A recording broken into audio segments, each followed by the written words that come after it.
പത്തനംതിട്ട മെഴുവേലിയിൽ നവജാത ശിശു മരിച്ചതിൽ അവിവാഹിതയായ അമ്മയ്ക്കെതിരെ കൊലക്കുറ്റം ചുമത്തും. കുഞ്ഞിനെ വലിച്ചെറിഞ്ഞപ്പോൾ തലയിടിച്ചു മരിച്ചെന്നാണ് വിലയിരുത്തൽ. ചൊവ്വാഴ്ച ഉച്ചയ്ക്കാണ് മെഴുവേലിയിൽ നവജാത ശിശുവിന്റെ ജഡം കണ്ടെത്തിയത്. നന്ദുഷ വിവരങ്ങൾ നൽകും. നന്ദുഷ, ഈ കുഞ്ഞ് മരിക്കണമെന്ന ഉദ്ദേശത്തോടെ തന്നെ അമ്മ വലിച്ചെറിഞ്ഞതെന്നാണോ പോലീസ് പറയുന്നത്?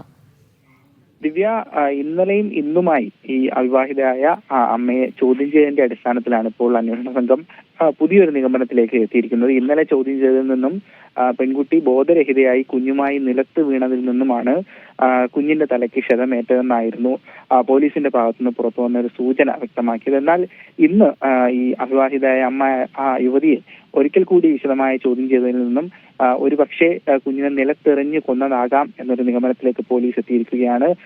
ഇപ്പോഴും ഈ കേസിൽ അവ്യക്തത നിലനിൽക്കുകയാണ്. ഏതായാലും 3 ദിവസം മുൻപാണ് മെഴുവേലിയിൽ നവജാത ശിശുവിനെ മരിച്ച നിലയിൽ കണ്ടെത്തുന്നത്. ഒരു യുവതി, 21 വയസ്സുകാരിയെ അവിവാഹിതയായ യുവതി അമിത രക്തസ്രാവത്തെ തുടർന്ന് സ്വകാര്യ ആശുപത്രിയിൽ ചികിത്സ തേടിയതിനെ തുടർന്നുണ്ടായ സംശയങ്ങളാണ് ഈ ഒരു കൊലപാതക വിവരം പുറത്തെത്തിയതിലേക്ക് നയിച്ചത്. ഏതായാലും പോലീസ് അന്വേഷണം പുരോഗമിക്കുകയാണ്. പൂർണ്ണമായും കൊലപാതകമാണെന്ന് പറയാൻ കഴിയുന്ന ഒരു തെളിവിലേക്ക് ഇപ്പോഴും എത്തിയിട്ടില്ല എന്ന് തന്നെ നമുക്ക് അനുമാനിക്കാം. കൂടുതൽ അന്വേഷണത്തിലേക്ക് പോലീസ് കടന്നിരിക്കുകയാണ്. യുവതിയുടെ കാമുകനാണ് കുഞ്ഞിന്റെ പിതാവെന്ന് യുവതി പോലീസിനോട് സമ്മതിച്ചിട്ടുണ്ട്.